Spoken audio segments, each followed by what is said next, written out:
Hey, y'all. Thanks for listening to Now We're Talking with Doug Padgett. You might know that my afternoon radio show that I do on AM 950 that I often put into this feed has been rebranded with a little catchy name called the Minnesota Progressive Repartee. And sometimes I record the podcast version on my own hard drive, and sometimes I take the podcast from am950radio.com and bring that in and then do some edits. And that's what I did today. So in the intros and outros, you're going to hear the theme music from the repartee. It's really fun. I'm trying to get back to doing more podcasts straight up from my own interviews in the Now We're Talking with Doug Padgett form. Just so much going on right now.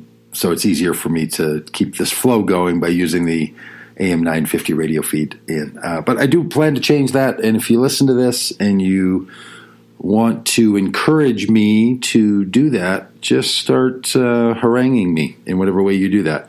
Personally, online, in your own thought and prayer or universe energy sending life, however you do it. All right, I specifically want to make sure this one got into the flow because it's the conversation in the second segment with Pie and Mighty owner and proprietor Rachel Swan on National Pie Day. So I hear you listeners, talking to you, Mike Stavlin, Michonne Garrett, and others. Here's the conversation from the whole show. About 12 minutes in, you'll get to the conversation with Rachel Swan of Pie and Mighty on Pie Day, not the March 14th Pie Day, but the one that's for the pie business, which was in January on the 23rd, I think. So here it is. Enjoy. Thanks for listening. Yeah, good afternoon, all. The repartee coming to you out of the Twin Cities, of course, because it's Minnesota's progressive repartee. But I am in Indianapolis, Indiana, and I'll tell you, I'm going to stop traveling one of these days. But right now, I'm freezing my Minnesota tushy off over here in Indiana. It's cold across the country. What's your temp in Indiana? Well, okay, so I know it's going to sound like I'm complaining. It's going to be like 6 below tonight. Mm-hmm. Right now it's like 30 degrees, but it's come on. Oh, my. Okay, fair enough. Yeah. Fair enough. But it is the cold, rainy, and windy 35 degrees, 30 degrees. A little sympathy there. If it's rainy and windy, that does make it kind of tough. Yeah. In fact, I was at a lunch today, and we were talking with people from around the country, and I said, hey, if you had your choice between 35, cloudy, and raining, or 0 degrees and sunny, which would you pick? And like so often happens on that question, the crowd splits about in half. And each person, the people who say, oh, I would totally take 35 and cloudy and rainy, or those who would say, oh, I would take sunny and 0 degrees in a minute. There's not even a moment of hesitation. There's no doubt that they would like each of those. So to some people, 35 and is manageable, and they just I don't know. I'm a 0 and sunny sort of person. I would. Some people say, what I don't like is the snow. I can, or they'll say, I'm one of these people that says, I don't like the snow. The cold doesn't so much bother me. And other people are just different. They'll say, I just can't stand the deep cold. You can send me snow all day long. I actually don't even know how to believe those people that would be true. Hey, that was a great last hour. I was listening to some of it. That was nice. That was a nice little bit. And I was thinking about a number of the topics that were going on there. Do we still have you there, Doug? There you are. Yeah, you still got me.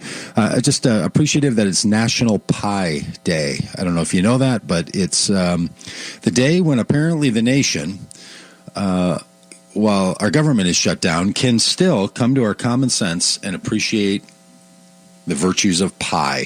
And this is not like that, the 3 It's not March 14th, right? It's not 3.14 day. No, that's when they're just being cute about pie. A cutie this pie. This is the fruit pies, the fine crust. And in just a few minutes, we're going to have Rachel Swan, who's a proprietor at Pie and Mighty, what I think is the finest pie shop in the Twin Cities, is going to be on for a bit and talk to us about pies. because I thought if there's any kind of day when we should hear from the Twin Cities finest, and she is also a fan of the station and a progressive, to talk to us about what she does. She talked to her on Pi Day. But beforehand, I've got a couple of reflections about what's going on in our country. I think we're in a moment that is reflecting something that's actually going on all around the world, and that is we are in a moment of the standoff.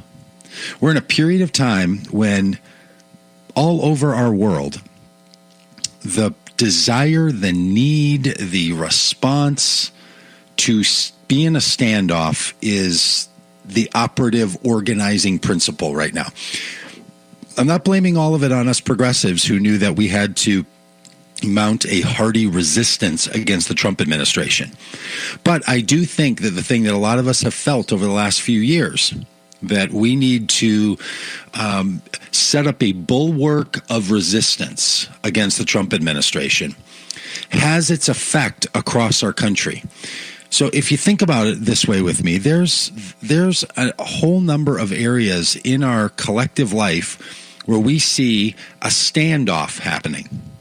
So clearly that's happening with the government shutdown, right? It is a standoff, and some of us are encouraging the Democratic House and the Democratic senators to not give in on that and to stay strong. It's what you saw in the standoff between the high school boy and the native man and the group of religious zealots that were clashing together at the Lincoln Memorial earlier, that became that very well-trouted video on Facebook and Twitter. But it's also what you see across other parts of our society. You see it in all kinds of places. It's happening in Venezuela right now. There's a big standoff, marches in the streets where the people in Venezuela are not comfortable with the way that they feel the elections are going. So they're in a standoff. You might know that a lawyer actually filed a lawsuit against the NFL for the way that a football referee call was not made on Sunday, claiming a level of harm and distress to the viewers. Now, it's going to be thrown out.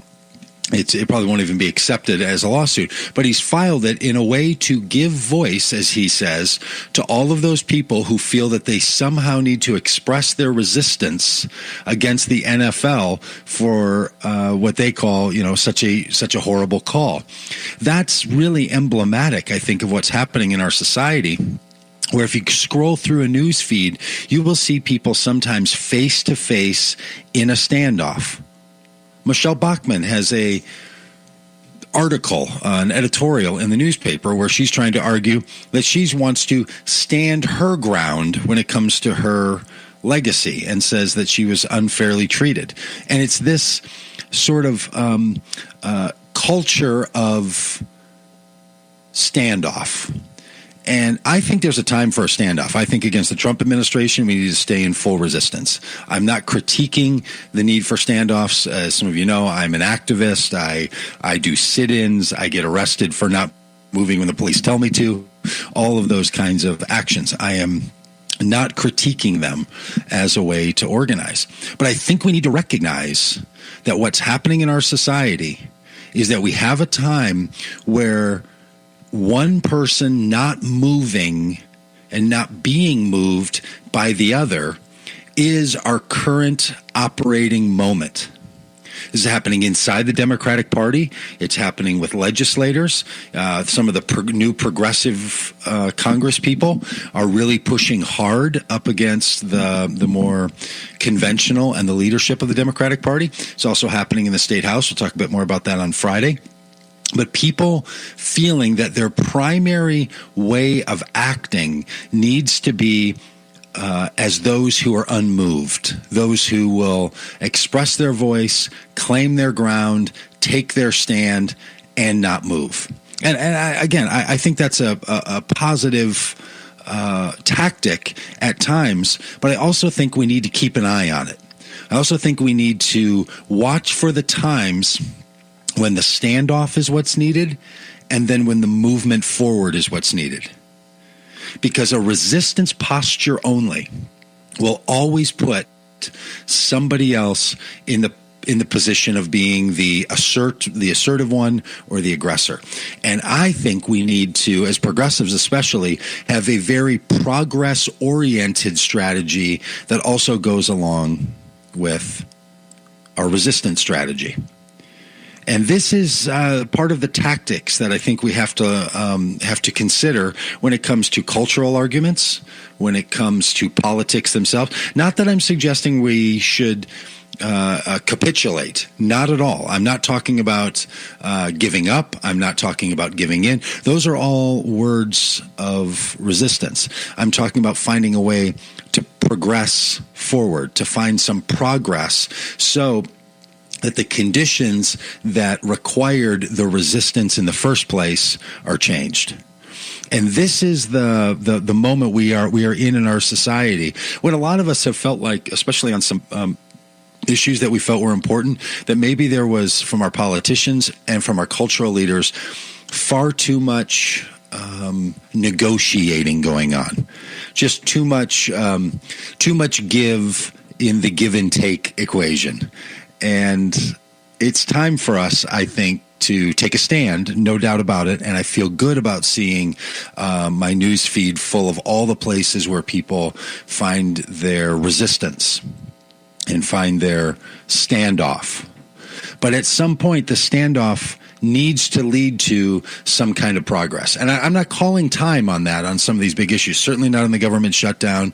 Certainly not on trying to resist this presidency. But I think we need to talk with each other. I think we need to talk with our friends. I think we need to always have an attitude and a strategy toward how are we going to get forward? How are we going to move the next step? How are we going to take our issues one step further? So we are particularly gather moment. We're in a standoff moment. Up to other things. So, Brett, that's my little commentary for the day here on the Repartee. And are we going to run right into commercial now, or are we going to hang on for another bit? Yeah, let's run into a commercial so we can get your next guest on, because that had my mouth watering. If we're talking about actual pies, yeah, and talk to the best pie maker I have ever met. It's going to blow your mind. Rachel Swan from Pie and Mighty here on the Minnesota Progressive Repartee on AM 950. Hey, welcome all on the Repartee today. I'm talking with my friend Rachel Swan, the proprietor of what I consider to be the finest pie-making enterprise that humankind has known. I'm going to go that far, Rachel. Pie and Mighty, right out of Minneapolis. And so thanks so much for being on National Pie Day. Oh, friend, I'm delighted to be on the phone with you. Thank you. Yeah, so fun. Hey, did you even know that there was a National Pie Day? You know what? I did. And I knew that there were two of them. But what I didn't know is there's a third. So what? I know. It's just, but how am I going to say no? How am I going to say no to people who want to celebrate? So today is the first one. It was founded by somebody who I believe to be a very bold visionary man who lived in Colorado, who decided that henceforth that his birthday should be declared National Pie Day. Seriously? And that happened in the 70s. He was well known for all kinds of things, beer making being one of them. Anyway, so he declared it. And then years later, the National Pie Council came on board and said, okay, let's do this thing. We're going to call it a thing. So January 23rd is the first one. And then the one that most people know is actually March 14th, 3.14. So that is Pie Day. It also is like just a super happy day for pie nerds. And then the third one, which most people don't know about it, and I didn't know about it until I Googled it, is December 1st. And I don't know why. I have no explanation for that. Well, you know what? A lot of people, it's funny to hear people today talking about pie. As soon as it comes up about Pie Day, it's shocking how many people say, I'm more of a cake person. I didn't even know that people organize themselves into pie or cake people. But that's apparently a thing. It's like being a cat or a dog person. It is, and I will say that back many years ago, a few years ago, when I was just starting to get really excited about that there was no pie shop in Minneapolis and that I loved pie. And anyway, we have this girls' retreat weekend that we take up on the North Shore. We call ourselves Heretics and Heroines. And one of them, our friend, Lacey, is a fantastic pie maker. And so we kind of came up with this quiz where we would say, okay, rank these things in order: cake, cookie, pudding, or like flan in that department, or pie. Wow. So if people came back and said to me, oh my gosh, pie, then my question was, well, where do you get good pie? And I'm not saying that there isn't good pie in the Twin Cities, but it's compared to other cities, we got a dearth. It's a right. People would say things probably like, well, when I'm driving up to Duluth, there's that one pie shop that's open part-time of the year. Did you hear that kind of thing? Is that what people would say? I can get pie at one place? Well, yeah. So most people would say, well, Betty's Pies. Or they would say, which, that is a place. It's a destination up north.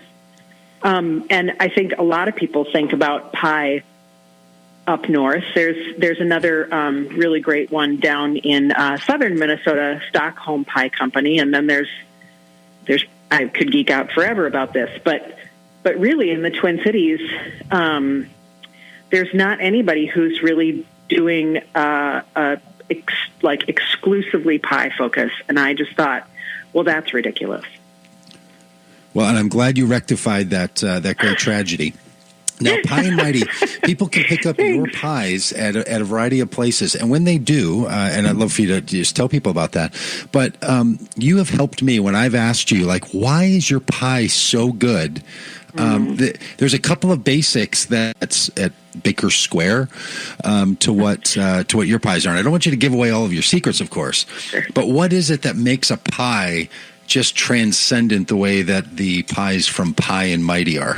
Well, I will tip my hat to a place that I used to work, and that is Pizzeria Lola, who has, I believe, some of the finest pizza in the Twin Cities, possibly in the country.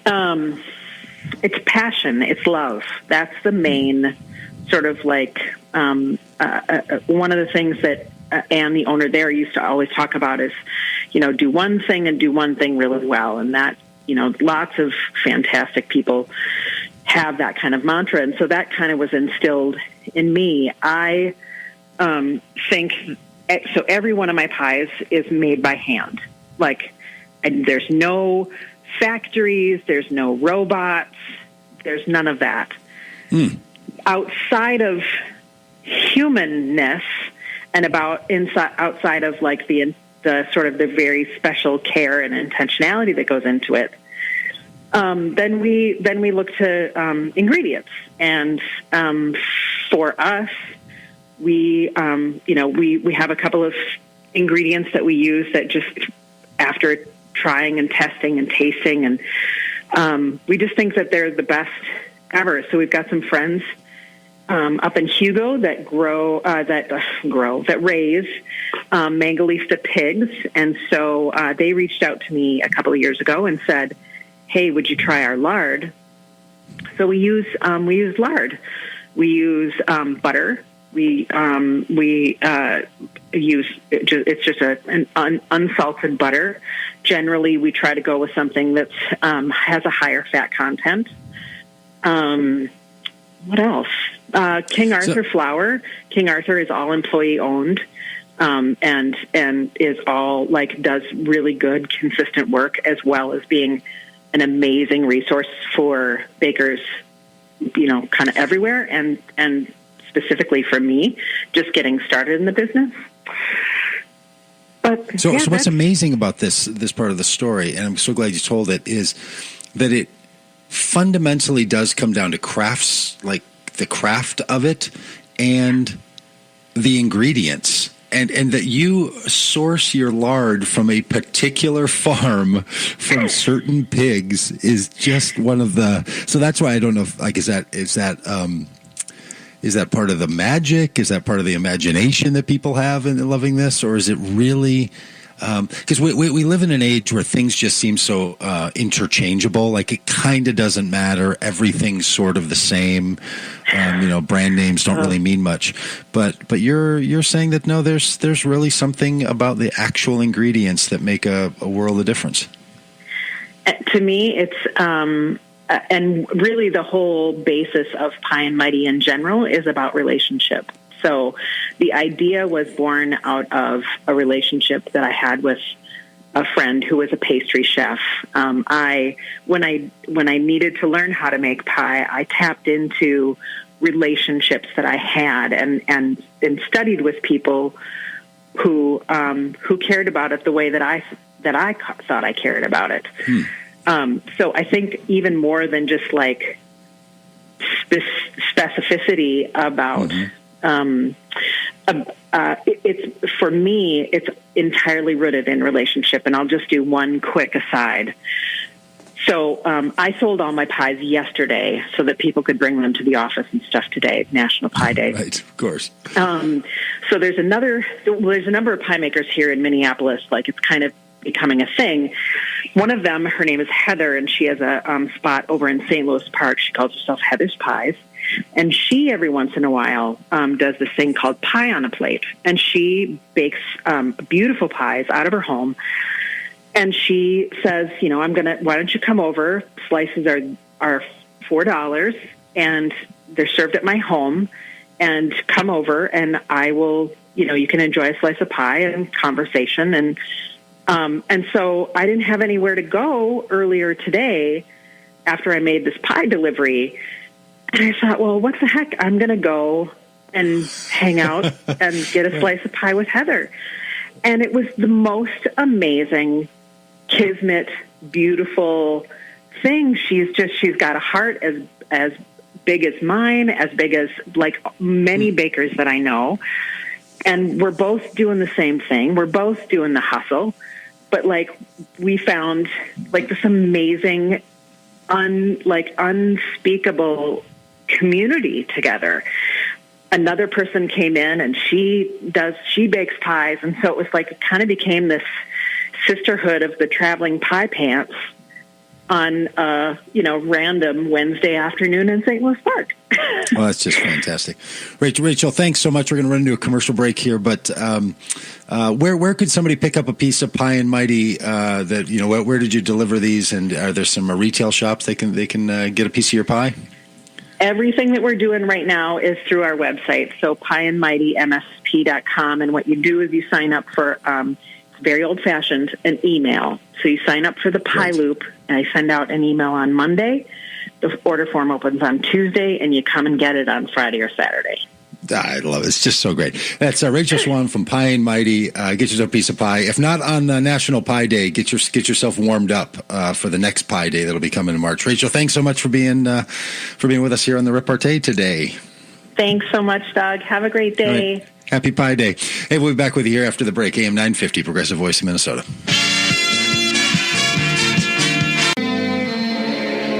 Hey, welcome back to the repartee. Happy Pie Day. And sounds like there's some movement happening on the shutdown front. I think everyone's just sort of realized you got to do something. I didn't see any news coverage on this, Brett, but I'm just wondering if somebody's brought some pie over to the White House. To Stephen Miller, who seems to be running the country, to Nancy Pelosi or her office. Over there to Mitch McConnell, and said, "Hey, let's get together over a piece of pie on Pie Day and see if we can divide up this pie a little differently." Well, we know Donald. Sure seems... Yeah, I was going to say, we know Donald Trump. It's only going to be fast food pie, so maybe Baker's Square or something. It'd be those McDonald's pies, the cherry yuck. apple pies that you get that have the caution warning on them. Yeah. All right, hey, Rachel from Pie and Mighty said that her and her other food craft friends had these 4 categories about what you're most into, and I thought you and I should out ourselves. She said, "Do you see yourself as a cake person, as a pudding flan person, a cookie person, or a pie person?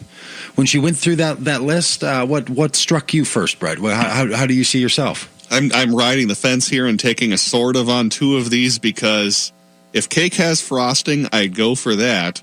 Or if they're cookies, but they're like lightly baked, where they're kind of more like that cookie dough, I'd go for that as well. It'd be a tie between those two, I think.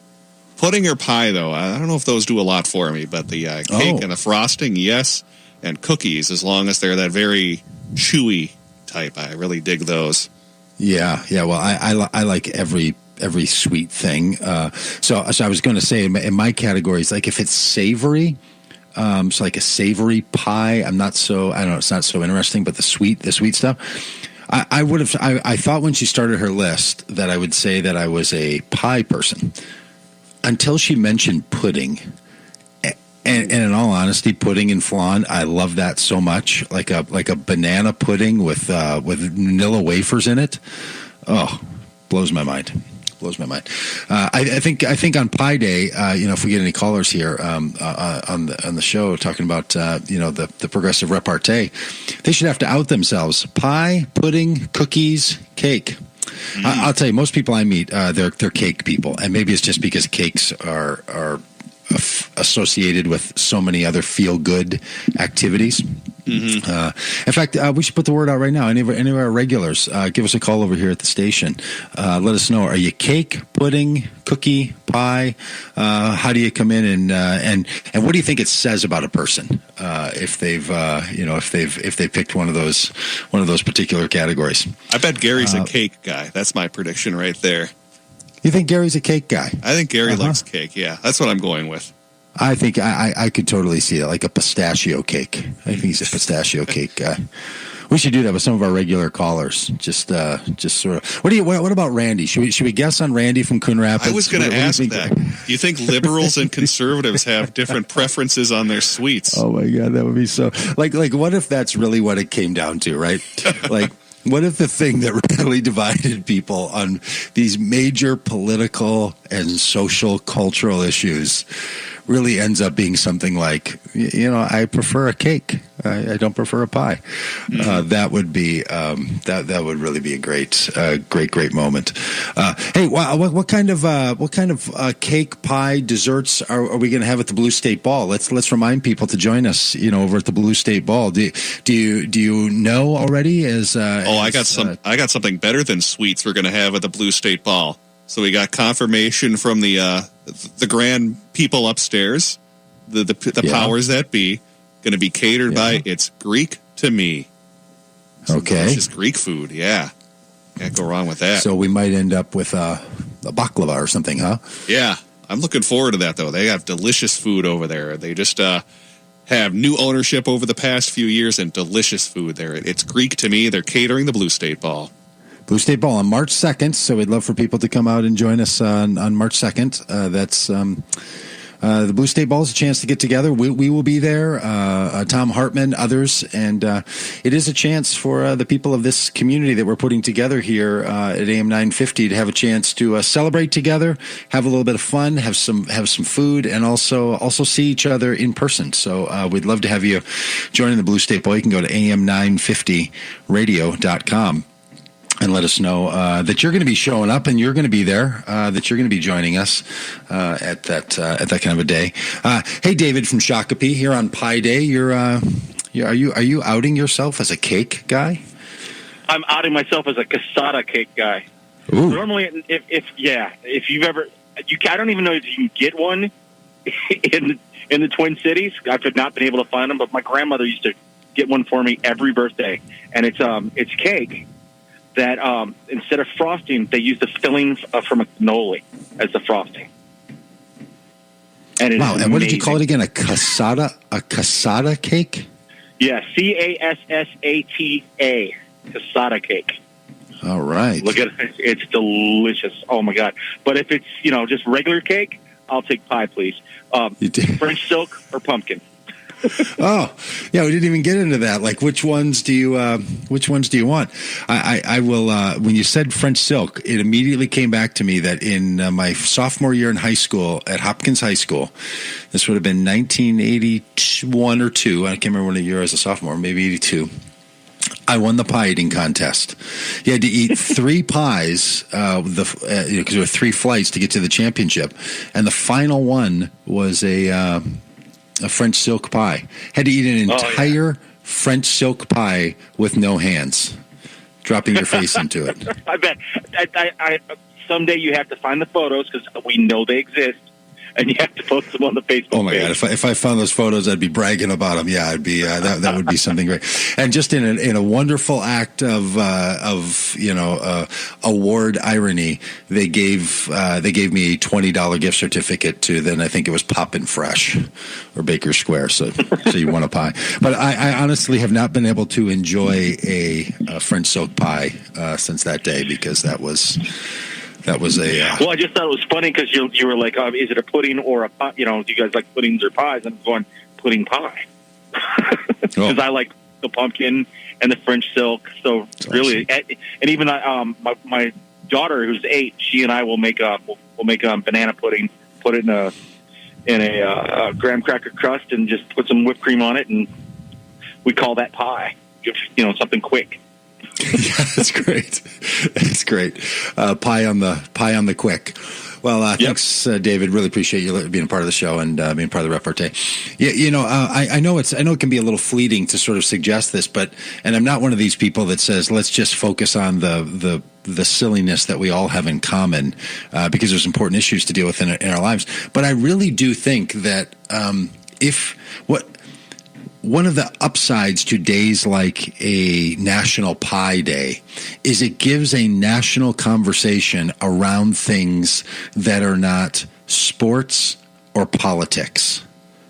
Right. And I'm not a huge sports fan. I don't follow sports the way that sports fans do. I enjoy a good, solid sporting event. I don't watch professional football anymore for a whole lot of reasons, but I like watching people play. But I'm not a fan in that way that people build some kind of an identity. And one of the things that is so great in our society is when there's a May Day parade or when there's some kind of a Valentine's Day holiday or bunch of these commemorative kind of made up days in our society, like a Pie Day or bring your kids to work day, like all of these attention-raising commemorative dates that are brought to you by some council of some kind, right? Most all of them are brought to you by some group, like Rachel from Pie and Mighty was telling us at the American Pie Council, which honestly, who knew there was an American Pie Council? Like somebody somewhere in an office answered the phone today and said, American Pie Council. Let's just think about that for a minute. How many all the jobs that there are created around the things like the pie community, but these are actually a way that we organize the meaningful fabric of our civic lives. And I used to be sort of a Scrooge about days like this. I thought they were silly. I thought they were ridiculous. I thought we have either I don't care or we have more important things to do. And I've changed my tune on that. I've become someone who says, I actually think there's something meaningful about these days when we can find those things that aren't sports and aren't politics that allow people to connect with each other and find some kind of shared commonality and all that. Hey, Mark from Fridley, I totally had you pegged as a cake guy. Is that what I'm seeing here? You're a cake guy? Actually, I'm a creme brulee guy. German chocolate. I would have seen you as German chocolate cake without a doubt. I thought you'd say devil's food. Oh my God! How did I miss that? Actually, it's angel food. Yeah, angel food. But you realize what you're saying, though. This is a whole "let them eat cake" segment. Oh boy! What a appropriate time to have that type of a discussion. That's a real pie in the sky idea there. Oh boy, here we go. I love it. This is a real repartee we've got going on here, friends. Got that right. But listen, I just want to make a comment about Martin Luther King Day. I know it's late, but one of the quotes that he was famous for was, "Of all the forms of inequality, injustice in healthcare is the most shocking and inhumane." Yeah. So I talked to a friend and she is a senior TSI, and she's also a veteran. And she described to me what's going on over there, and it's, horrific. These guys are minimum wage employees. They're not getting paid. They live month to month. They can't afford their medications. Something has to be done.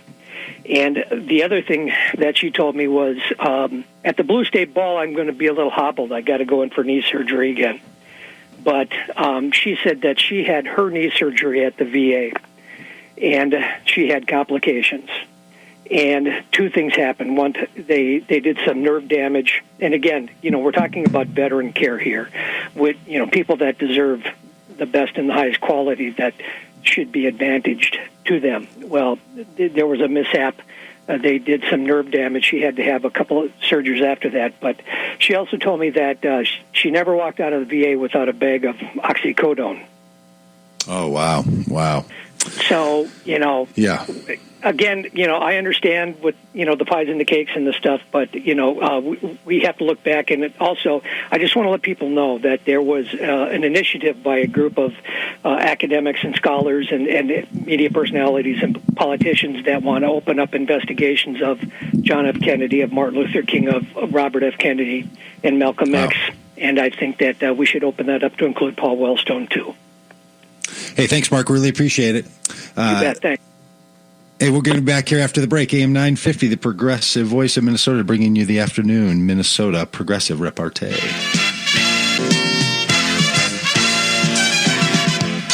Hey, welcome back, friends, to the repartee. AM 950's progressive voice of Minnesota's afternoon chit-chat and conversation about things important and things tasty. When they come up. And today being National Pie Day, it's going to be one of those days where we could talk about what satisfies us. And if you've got comments about this or about what's happening in our world, because there's a lot going on, we'd love to hear from you. 952-946-6205. I am really struck by Mark's comments, just about how important the government is. And here's a worry I have about how long this shutdown is going. And again, I am 100% supportive of the Democratic Party and leadership opposing the Trump agenda. And I believe that opposing the wall is a moral act, not only because spending money on barriers is frivolous and ineffectual for the most part, but everyone knows that for Donald Trump, that wall does not mean just putting concrete in the ground or metal slats coming up out of the ground. That's not what the wall is about. Everyone knows it. And it could be the argument, the point could be made that the Democrats are just doing all they can to keep him from fulfilling a campaign promise. He promised it. They want to resist. They want to obstruct the creation of the fulfillment of this campaign promise. But the campaign promise was rooted in a close the borders, racist, fear-based attitude that to give into that, the whole ethos of why there would be a wall was to try to reinforce the notion that the American experiment is in danger of peoples from Mexico and Central America entering this country. There's no doubt about it. Look, other places where the wall has been used, it was to direct the immigrant traffic, legal and illegal traffic, into the places that we wanted that traffic to be directed. It was not intended to keep people out. This is the thing, and this is what Democrats need to push back on and need to say readily. The use of the wall was not intended to limit the amount or the number or the percentage of immigration. It was directed, and where walls are used along our border, it is to direct people so they have to cross only at certain places, normally so that they can be accommodated there or so that they can be watched. But it is not intended to keep people out. It's intended to direct them to the proper places so that they can be vetted. And sometimes that vetting is to arrest them. Sometimes that vetting was to make sure they're the right people coming in. What Donald Trump has done is turn the wall into a means of commentary about who it is that makes up our country.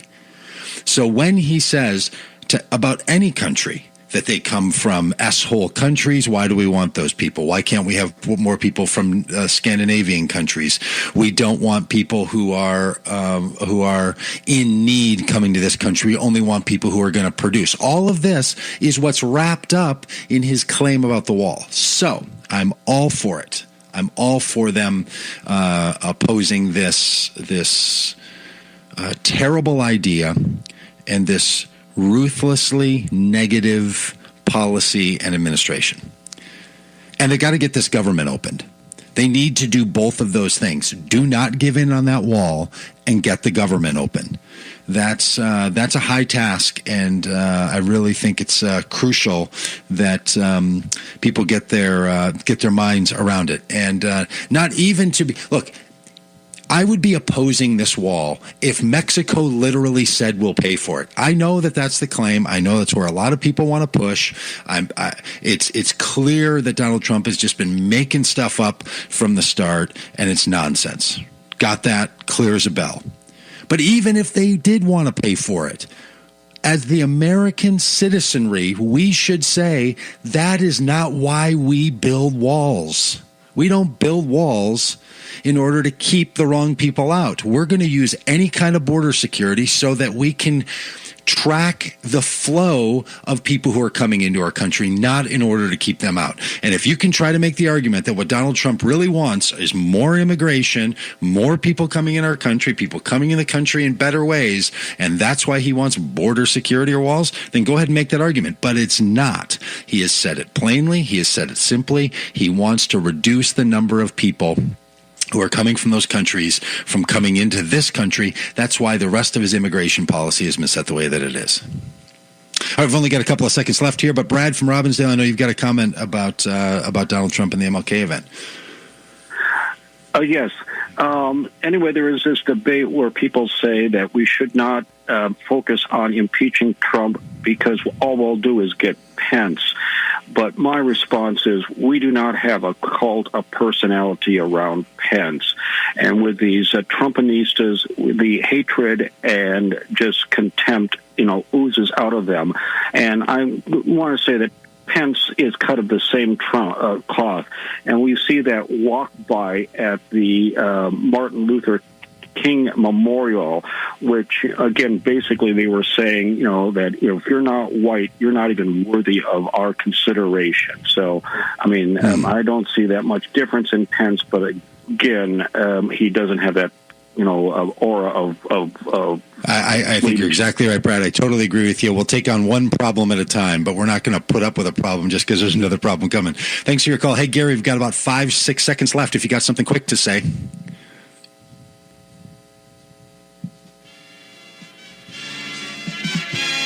Well, thanks a lot, Gary. Hey, this is the Minnesota Progressive Repartee on AM 950, Progressive Voice of Minnesota. You've been listening to the Minnesota Progressive Repartee. Yeah, so thanks all. Really appreciate you listening. Hope you enjoyed the show. And popping up another podcast from today, Friday, the 25th of January, just in a moment. So if you enjoyed this one, I talk with somebody covering the Minnesota State Legislature and then astrophysicist Paul Wallace about why everything's colliding in the universe.